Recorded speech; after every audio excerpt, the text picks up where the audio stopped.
deserved to win it in the end. Liverpool were always in the game, as we said, but it was a strange game today.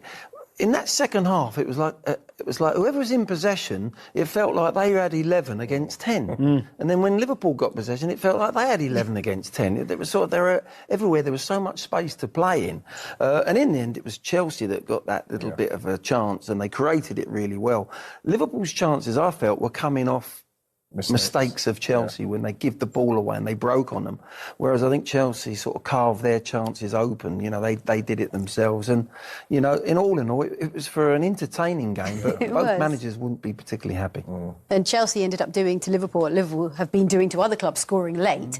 Talk us through the goal from Esteval. It was a great moment for him. Yeah, it was a fantastic moment for him. And you know what? There's been a couple of crosses today where there's no one been on the back post, but the way he covers it was really good because he waits his time. You know, Cucurella again not being picked up by anyone. You know, I think that he's been left.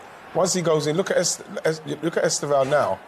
You know, he's out of sight, and now he's made a real dart to that back post to make sure it doesn't go across there, because that's what you're meant to do.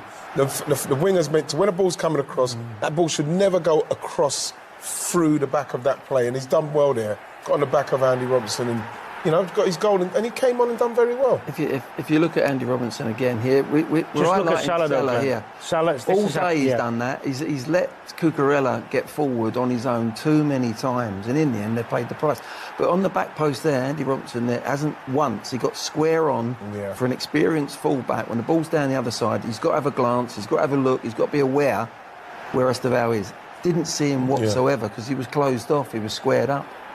Well, it was tired legs at the end because of the end-to-end nature of the game. But the situation that kept arising on that left-hand side for Liverpool and Salah's lack of tracking, it would be fascinating to sit down with Arne Slot and say, look, how much freedom do you give him to not have to do that? Because at the moment, that system, especially the midfielder behind Salah, is causing Liverpool big problems. And you know the thing as well with that Seamer, what will happen is that the boys will know, the players themselves will know that, listen, Gaff, at some stage you're going to have a word with him because we're getting dragged all over the place. You know, if he's not going to come back and help us, it's going to cause us problems, especially away from home. OK, well-deserved Player of the Match award there because he was fantastic. He's been outstanding, actually, this season. 3 goals in 7, and his goal was pretty special today, wasn't it, Glenn? Oh, it was special, wasn't it? Beautiful. I mean, it doesn't matter any game of football, even if it's Sunday morning. That top corner goal, when it's hit like that, it's just special, isn't it? Yeah. This is a lovely first touch from him. There's space to eat up. He eats it up. He sets himself beautifully, and it goes in like a rocket. Yeah. Beautifully struck across the ball, and really, really fabulous goal. Yeah, that's the Liverpool players following the ball and leaving that space.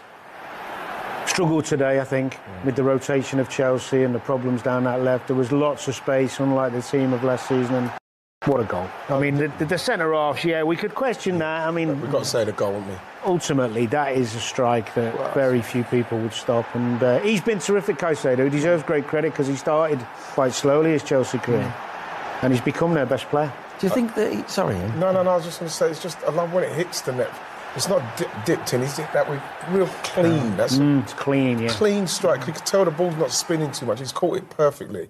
We have to give him credit for that. Yeah, I think they suffered a little bit when Fernandes and him couldn't play together. A lot of Chelsea fans friends of mine go every week, and they said, he's not the same player as he was at Brighton. And slowly but surely, they've released Fernandes a little bit further up the pitch, and he's sort of gone, oh, right, this is my domain. Yeah. I'm going to look after this. This is what I normally do. He's been brilliant. He's been absolutely brilliant on the ball and off the ball.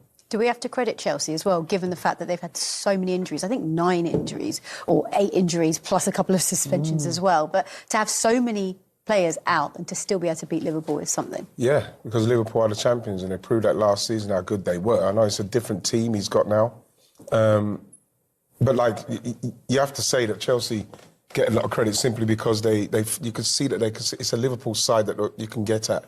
There's spaces, there's holes, there's players not playing very, very well. There's not quite, they've not quite gelled. I don't think the fullback situation with Liverpool is an upgrade on what they had before in respects of Andy Robertson and Trent. I think that's something that they're going to miss, you know, in respects of the Kirkes and maybe Frimpong, what's going to happen. So that once they get that sorted, the midfield at some stage, you have to feel at the moment it's not quite working. with what's going on. Salah with his lack of tracking back, and you know up front, Isak's got to get himself going. Wirtz has got to get. So there's a lot of things that still need to like boil up properly in the pot, and so they can start doing what they need to do. Football fans, welcome to another exciting update from Stamford Bridge. Yesterday's clash between Chelsea and Liverpool delivered a thrilling encounter filled with intensity, drama, and world-class football from both sides. Chelsea displayed remarkable determination and tactical discipline, taking control of the midfield and creating several dangerous chances that kept Liverpool's defense under pressure. The Blues, attacking duo, combined brilliantly to secure a crucial victory, showing signs of growing confidence under their current management.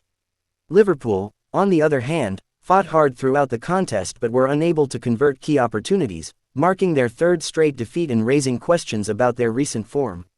The Reds' struggles in front of goal were evident despite moments of individual brilliance from their key players. The result has given Chelsea a significant boost in their Premier League campaign, propelling them closer to the top four as fans at Stamford Bridge celebrated a well-deserved 2-1 win. The Blues now turn their focus to their next fixture, aiming to continue their strong momentum and keep building on this impressive performance.